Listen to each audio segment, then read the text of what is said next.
see what I see?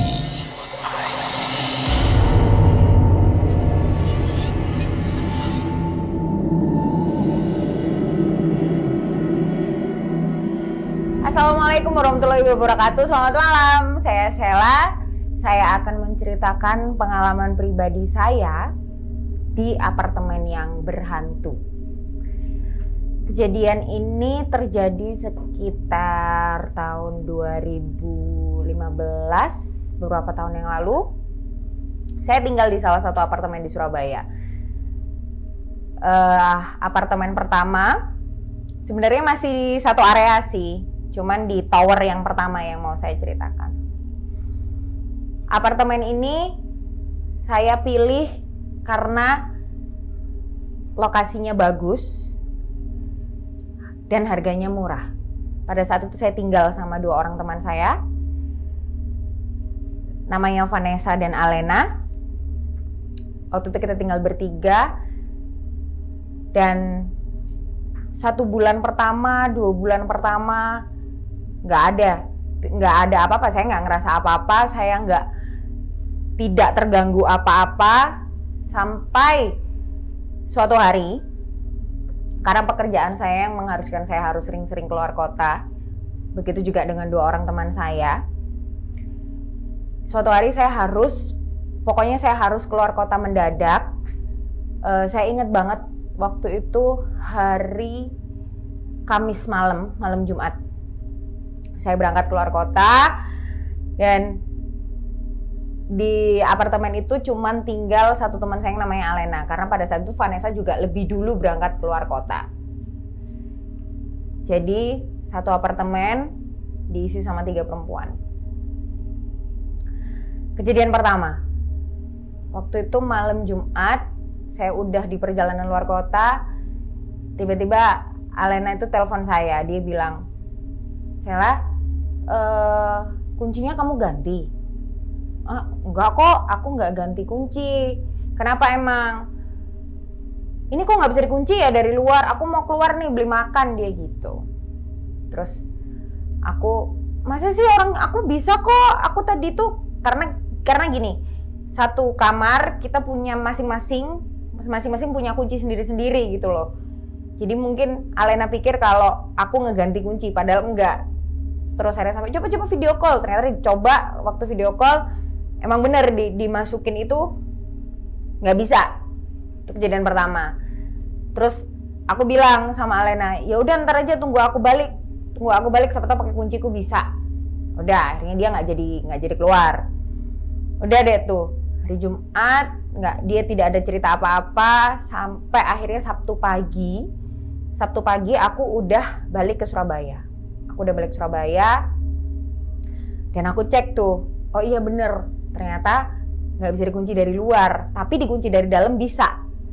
Jadi kan rumahnya kunci itu kan ada 2, sini bagian dalam dan bagian luar. Yang bagian luar itu yang nggak bisa dikunci, tapi dari bagian dalam itu bisa. Udah aku cek nggak bisa. Aku lupa hari Sabtu sore itu aku itu harus keluar. Aku sama Alena itu harus keluar siang menuju sore lah, jam 2-an. Terus akhirnya kita putar otak kan, gimana ya caranya supaya kita keluar, tapi karena nggak bisa dikunci dari dalam, tapi supaya kalau ada orang masuk atau apa itu nggak bisa langsung pintu dibuka langsung kamar gitu. Akhirnya aku punya ide buat aku narik galon yang masih utuh, aku tarik pakai tali gitu sambil aku dorong sampai pintunya nutup. Jadi seenggaknya kalau misalkan ada orang yang ngebuka dari luar itu masih nabrak galon gitu loh. Jadi kalaupun ada yang masuk, paling tidak galonnya kita tahu karena galonnya pasti berpindah posisi. Udah, akhirnya kita keluar beberapa jam. Sore kita balik ke apartemen. Posisinya aku masih berdua ya, aku dan Alena. Kayak kita balik ke apartemen, masih nggak curiga. Waktu aku balik juga posisi galon masih tetap, barang-barang masih ada semua. Oh ya udah, berarti aman, nggak ada apa-apa. Aku sama Alena seperti biasa aja, jadi kita bersih-bersih, buang sampah, cuci piring dan segala macam, taruh laundry segala macam. Aku ingat karena yang ngebuang sampah itu aku. sebelumnya, untuk informasi, aku dan Alena sedang berhalangan. Tapi lebih dulu aku. Jadi istilahnya si Alena itu masih lebih seger gitu daripada aku. Nah, ketika aku buang sampah, seperti yang kita tahu, apartemen itu kan sampahnya itu kebanyakan selalu di cerobong yang gimana kalau kita buang, itu pasti langsung turun ke bawah ke tempat pembuangan sampah kan. Aku inget banget aku ngebuang sampahku ke dalam cerobong itu. Dan aku denger banget sampah itu suaranya tuh turun ke bawah. Kita tinggal di lantai 15. Which is itu tinggi banget ya. Setelah aku buang, udah tuh maghrib kan. Maghrib, aku udah mandi seperti biasa. Terus abis maghrib aku bilang sama Alena, udah gini aja, kita kalau mau keluar ganti-gantian, aku dulu atau kamu dulu. Karena emang waktu itu aku mau keluar juga, aku ada keperluan lagi mau keluar. Ya udah abis maghrib aku keluar. Terus aku bilang, ya udah aku jam 8-an balik supaya kamu bisa keluar juga, karena dia juga mau keluar gitu kan, karena hari Sabtu waktu itu. Udah, aku keluar, jam 8 aku balik. Waktu aku balik, jadi posisi kamarku itu adalah nomor 2 dari ujung. Ini lorong panjang, ini kamar nomor 1, ini kamar nomor 2, ini exit door. Depan kamarku belok dikit itu exit door, dan samping exit door itu adalah cerobong sampah. Nah, aku balik, aku jalan dari lift menuju ke lorong arah kamarku tuh nggak ada apa-apa, bener-bener nggak ada apa-apa. Ya udah kita jalan aja bercanda-canda. Aku bawa temanku satu lagi masuk. Udah sekitar jam 8 Alena yang keluar. Terus jam setengah 12 malam Alena balik, dan dia ketok kamar itu kenceng banget, yang dok dok dok dok dok, Sela dok prak Sela gitu kan. Terus aku teriak aja dari dalam, apa sih, ngapain teriak-teriak, kan kamu punya kunci, bisa buka kunci sendiri, aku bilang gitu. Dia bilang enggak, sini buka pintunya, buka. Nggak mau ah, kamu lihat setan ya, aku gitu. Enggak, sini kamu buka pintunya, kamu lihat. Aku dan satu orang temanku lagi yang di dalam kamar dan Alena di luar kan. Jadi kita teriak-teriakan gitu di batasin pintu. Terus aku buka, Alenanya udah pucet depan pintu, dan ternyata di ujung lorong itu udah berjejer, pembalut-pembalut kita yang tadi aku udah bilang waktu maghrib aku buang ke cerobong sampah, yang harusnya pembalut itu udah nyampe ke bawah, tapi itu benar-benar berjejer. Ada mungkin sekitar ya ada 10 pembalut itu berjejer, yang aku dan Alena langsung mengenali itu adalah punya kita. Aku langsung tarik Alena masuk. Aku bilang sama Alena, udah masuk, dan aku udah panik banget. Aku udah panik, itu siapa? Itu apa? Udah. Karena emang kita berdua pada saat itu lagi berhalangan. Akhirnya aku memutuskan untuk menunggu. Jadi di pintu apartemen itu kan selalu ada celah kecil di bawah, yang kalau orang lewat atau orang melangkah itu kan selalu kedengeran atau ada bayangannya gitu kan. Nah, aku nunggu, aku duduk di depan pintu dari dalam ya. Aku ngeliat ada nggak tuh orang yang lewat, ada nggak tuh bayangan yang lewat gitu kan. Ternyata sampai 1 jam lebih, sampai sekitar jam setengah 1-an itu nggak ada satupun orang yang lewat. Gak ada satupun orang yang lewat. Terus karena kita sedang berhalangan, kita takut, dan kita cewek-cewek semua, dan temanku yang aku bawa pulang ke apartemen itu juga cewek. Kita cewek-cewek, kita nggak tahu mau ngapain. Akhirnya aku bilang sama Alena, coba kamu panggil pacarmu deh, suruh dia sholat di sini. Maksudnya kita kan nggak tahu ini apa, kita juga nggak tahu ini siapa. Kalaupun itu sesuatu yang tidak terlihat atau kasat mata, paling nggak ada yang berdoa gitu loh, karena kita kan sedang berhalangan semua. Akhirnya sekitar hampir jam 1 pacar Alena datang. Nah, waktu pacar Alena datang, dia bilang gini, buka pintunya, coba sini keluar.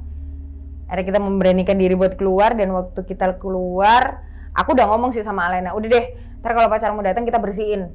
Maksudnya kan kalau ada cowoknya gitu kan, seenggaknya kalau emang ini bukan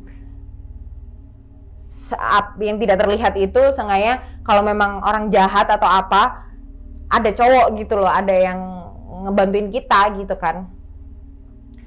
Udah tuh kita aku bawa pel, Alena bawa pel, bawa air. Aku keluar, dan waktu aku keluar udah nggak ada.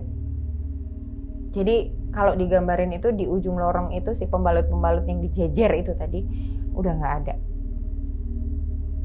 Nah, waktu aku mendekat, aku lihat itu ada bercak tangan yang ada bercak tangan berdarah yang abis kayak ngelap gini loh, 5 jari gini abis ngelap lantai itu. Terus aku udah sama Alena panik, terus ya udah kita pel lagi aja karena masih ada bercak bekas tangan itu tadi kan. Akhirnya kita pel, dan pembalut-pembalut itu udah nggak ada, mungkin udah dibuang di cerobong sampah, udah dibuang di situ. Jadi terus aku berkesimpulan kalau mungkin kalau dia orang yang fetis atau psikopat, mungkin dia menunggu di exit door. Karena exit door itu kalau nggak diganjel nggak akan bisa dibuka dari dalam. Jadi bisa dibukanya hanya dari luar. Gitu.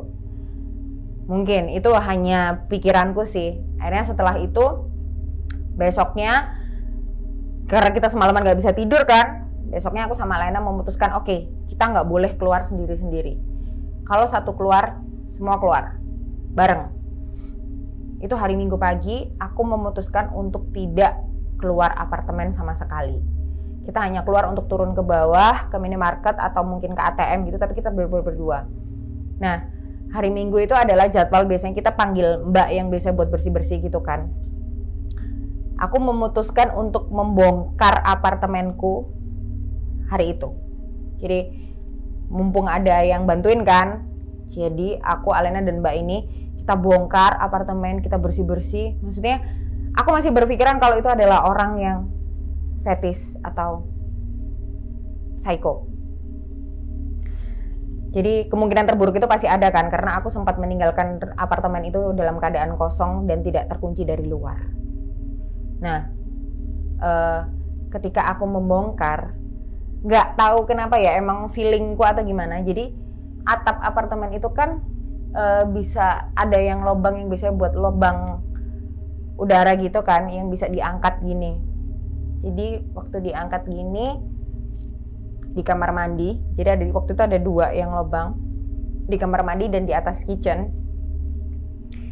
Waktu atap itu kita dorong gini, aku nemuin baju dalam aku di atap itu.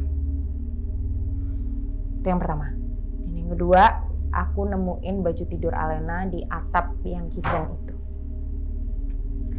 Udah, dari itu aku dan Alena panik banget, dan kita memutuskan untuk tidak tidur di apartemen malam itu. Karena hari Sabtu ketika aku tahu kalau kamar itu tidak bisa dikunci dari luar, aku telepon marketingnya kan, aku telepon yang manajemen yang biasanya ngurusin unit kita. Karena dia Sabtu Minggu libur dan dia baru bisa ngecek itu hari Senin. Jadi kita mutusin untuk tidur di hotel malam itu. Kita nggak tidur di apartemen, kita baru balik ke apartemen itu besok Seninnya, Senin sore, setelah ketemu sama Senin siang menuju sore lah, untuk ketemu sama manajemen untuk ganti rumah pintu itu. Udah tuh, di hari Seninnya waktu si marketingnya bawa untuk ganti pintu rumah kunci itu, dia bilang gini, "Mbak Sela sini deh," katanya gitu. "Kenapa Mas?" "Mbak, ini tuh antara ada yang demen banget sama Mbak atau nggak demen banget sama Mbak, katanya gitu. Kenapa Mas? Sini deh coba lihat. Jadi lubang kunci yang nggak bisa kita masukin kunci dari luar itu, ternyata ada yang ngasih lem. Kenapa kita tahu itu lem? Jadi waktu diangkat, waktu dilepas, karena kan ganti rumah kuncinya. Jadi waktu dilepas tuh kita ngeliat ada tetesan lemnya gini. Dan lemnya itu numpuk di dalam situ. Udah deh, itu aku udah, oh jelas ini pasti orang nih. Ini pasti orang. Kita nggak, oh ya udah kita pindah aja dari sini. Akhirnya pasca kejadian pembalut dijejer, ada celana dalam di atap, ada terus lubang kunci ada yang ngasih lem, itu udah jelas kelakuan orang kan, manusia. Tapi kita nggak tahu siapa. Akhirnya aku memutuskan untuk pindah. Aku dan Alena pindah, berpisah. Jadi Alena pindah ke apartemen lain. Aku tinggal aku sendiri nih. Aku pindah apartemen, tapi masih satu area. Hanya pindah tower. Emang kayak cari penyakit sih sebenarnya. Ya enggak, cuman karena pada saat itu ada beberapa alasan kenapa aku tidak pindah apartemen. Jadi aku hanya pindah tower. Tower yang pertama ini, tower 1. Aku pindah ke tower 2. Di tower 2 ini aku dapat unit yang lantainya tidak terlalu tinggi. Unitnya bagus. Dekat sama lift. Yang mana itu juga jadi pertimbanganku ketika aku, karena kapok kejadian di tower 1 yang agak jauh tuh jalannya dari lift ke unit kan. Nah aku memutuskan untuk memilih apartemen unit yang posisi kamarnya nggak terlalu jauh dari lift. Udah sama, sebulan pertama, sebulan kedua itu benar-benar nggak ada kejadian apa-apa, adem ayem aja. Sampai one day, karena aku itu benar-benar yang di apartemen itu cuman buat pulang, buat istirahat karena aku kerjaku tuh pagi sampai malam, berangkat jam 7 pagi, pulang jam 9, jam 8 kayak gitu terus. Nah, suatu hari aku pulang kerja sekitar jam 8-an lah. Pulang kerja, baru banget pulang, bahkan belum ganti baju, baru banget pulang, tiba-tiba ada yang ketok kamarku. Dia bilang gini, "Mbak, tolong ya jangan berisik. Tolong ya jangan geluduk-geluduk. Saya tuh punya bayi di bawah." Hah? Saya baru datang gitu, maksudnya saya berisik apa gitu. Kalaupun dia posisi kamarnya dia persis di bawah unit saya, di kamar saya, setipis apa lantai ini kok sampai dia tahu bahwa keributan itu berasal dari kamar saya? Kan udah nggak masuk akal banget. Saya bilang, "Oh, saya nggak berisik, saya baru datang. Pokoknya lu jangan geluduk-geluduk. Jangan berisik. Saya punya bayi di bawah." Ya, oke, fine. Ya, oke lah, mungkin aku buka pintu kasar atau gimana, aku nggak ngerti. Tapi ya itu tadi tetap nggak bisa aku terima sih itu. Terus kejadian kedua, jadi gini. Aku itu tidak bisa tidur dalam keadaan yang benar-benar gelap. Harus ada sedikit lampu atau ada remang, ada sedikit pencahayaan gitulah. Jadi beberapa kali aku tuh pulang selalu dalam keadaan capek banget. Jadi satu hari aku pulang karena mungkin saking capeknya aku pulang tuh yang langsung tidur, langsung ke kasur, nggak ganti baju, nggak nyalain lampu, jadi langsung tidur gitu aja sampai malam, sampai akhirnya aku ngerasa ada yang ngeliatin dan manggil aku. Pokoknya intinya kayak, "Salah, bangun," kayak gitu. Aku ngerasanya kayak gitu. Tapi kayak antara mimpi atau kayak dia itu ada di situ gitu. Dah bangun akhirnya aku sadar, oh iya aku belum ganti baju, aku belum mandi, aku nggak nyalain lampu atau apa gitu kan. Ya udah, mungkin kayak aku tuh diingetin gitu mungkin ya, tapi aku masih nggak tahu tuh siapa bentukannya itu ya cewek lah. Dah. Setelah itu akhirnya aku tahu nih, oh berarti aku nggak boleh dalam keadaan kotor atau gimana gitu kan ya. Akhirnya aku ngeh. Terus suatu hari aku tuh kan suka minum kopi. Jadi biasa kalau di apartemen sendiri aku suka bikin kopi gitu kan. Nah waktu itu malam aku habis ngopi. Biasa kan kita kalau habis cuci kan cuci gelas atau apa gitu.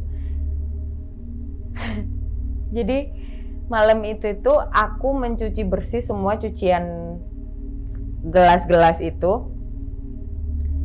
Tapi kayak tiap malam itu ada yang celenting. Jadi kayak tahu kan cangkir kalau diaduk pakai kopi, pakai sendok, celenting bunyi adukan gitu. Aku bilang ini apa? Perasaan udah bersih gitu kan.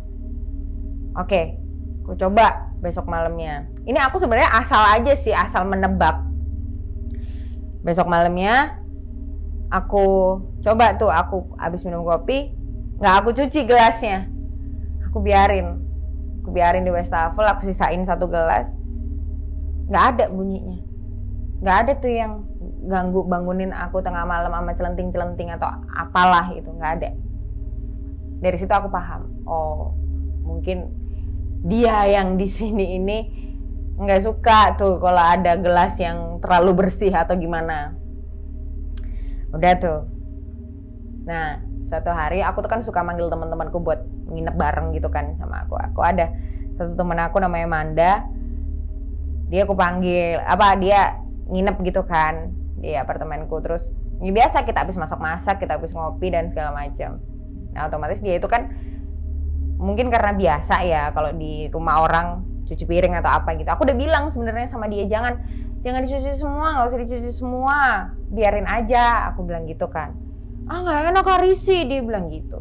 Nah, ya udah, aku nggak bilang kalau bakal bunyi celenting itu, enggak, aku nggak bilang, karena dia pasti takut. Jadi aku biarin, ya udah tuh kita tidur seperti biasa sampai besok paginya jam 6 pagi tuh aku bangun karena mau berangkat kerja, dan si Manda itu ternyata nggak tidur. Si Manda itu nggak tidur semalaman dan dia bilang, Sela, aku tadi malam dipantengin sama mbak-mbak. Dia bilang, hah?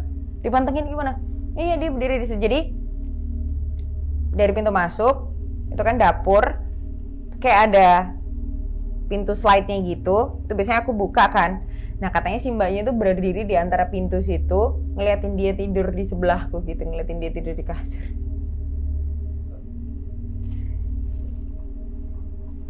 Nah itu dia bilang, iya aku diliatin gini. Jadi si mbaknya di sini dia kan tidur di kasur gini. Jadi aku diliatin gini.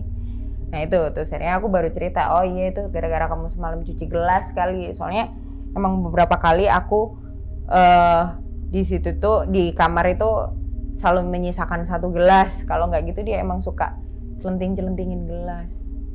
Oh akhirnya dia ngerti gitu kan. Jadi beberapa kali tiap nginep kita selalu menyisakan 1 gelas untuk tidak dicuci daripada bunyi celenting lagi. Itu yang kejadiannya temanku. Masih di tower 2 di unit yang kedua. Jadi Manda ini pernah bawa anaknya ke unitku, ke kamarku, nginep. Pernah satu malam anak ini tiba-tiba nangis, jerit banget, nangis ketakutan. Jadi di kasur itu, jadi kasurku kan tumpuk gini.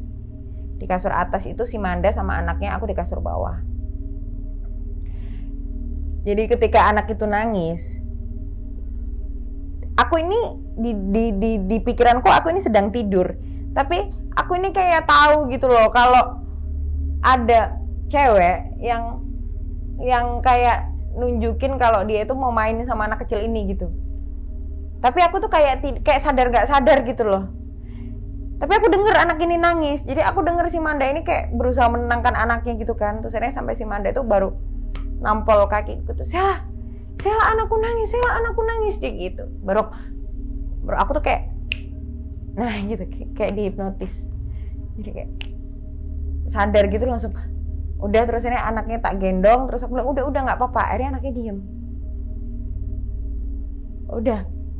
Itu sih, itu yang di kamar nomor 2 di tower 2, dimana yang godaannya nggak seserem yang tower 1 kamar nomor 1 sih, tapi ya lumayan karena dibilang aku berisik, geluduk-geluduk, padahal ya kalau di logika nggak mungkin kan sedekat itu antara kamar atas dan kamar bawah. Terus celentingan gelas itu udah tuh, karena aku mulai ngerasa nggak betah lagi, aku memutuskan untuk pindah lagi. Tapi masih di area yang sama, di satu apartemen yang sama, hanya berbeda tower lagi. Kali ini di tower terakhir, ini bener-bener yang paling yang sampai buat aku enggak mau tinggal lagi yang di namanya apartemen, apalagi sendirian, itu udah kapok banget. Itu di tower yang terakhir ini, di unit yang terakhir ini.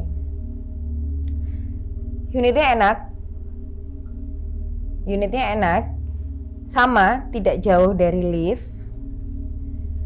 Tapi apa ya? Jadi aku ingat waktu itu bulan puasa awal-awal Ramadan. Dan aku inget banget, aku waktu itu flu berat. Aku pilek yang sampai buntu, sampai bindeng gitu kan. Aku pilek. Orang pilek itu kan biasanya kalau diuap itu kan kayak enak gitu kan, plong gitu kan. Aku memutuskan untuk rebus air, berencana untuk uap, dan tuh.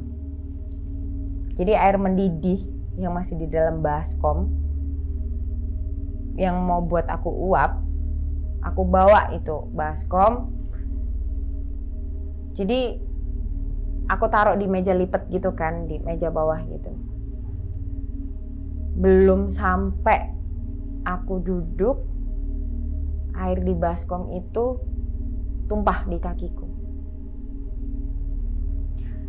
Logikanya gini, kalau orang normal kesiram air mendidih, air panas, itu pasti yang refleksnya kan dia pasti ngejerit atau lompat atau berdiri or something atau apa gitu kan. Aku enggak. Jadi ketika aku tersiram itu plek ke kaki, aku cuma diem. Aku diem sepersekian detik, terus aku kayak sadar gitu, terus langsung aku teriak, itu panas banget.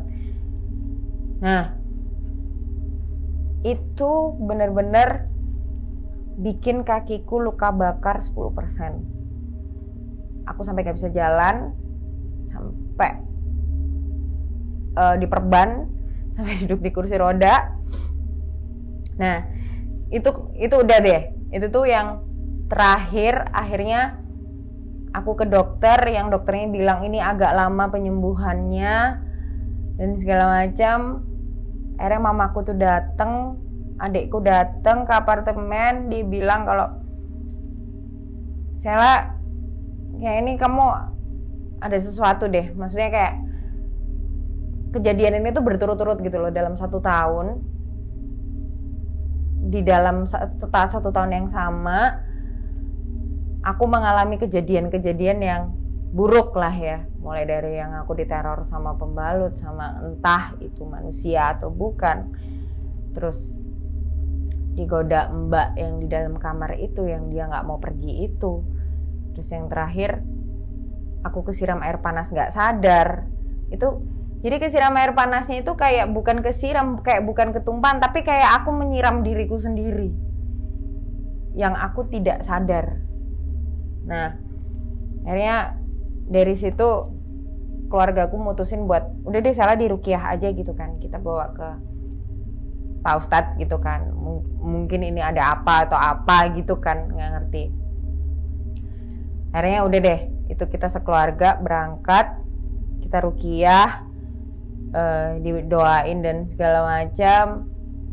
Dan pada saat itu si Pak Ustadznya bilang, oh enggak kok mbak, ini nggak apa-apa kok, lukanya nggak yang separah apa kata dokter gitu kan. Padahal waktu itu udah mau lebaran kan, aku udah yang stres banget, yang karena nggak bisa jalan kan, karena itu seminggu awal itu aku benar-benar duduk di kursi roda, bahkan ke kamar mandi aja aku harus digendong karena luka bakar 10% sampai ke telapak kaki, itu tuh gosong kakiku.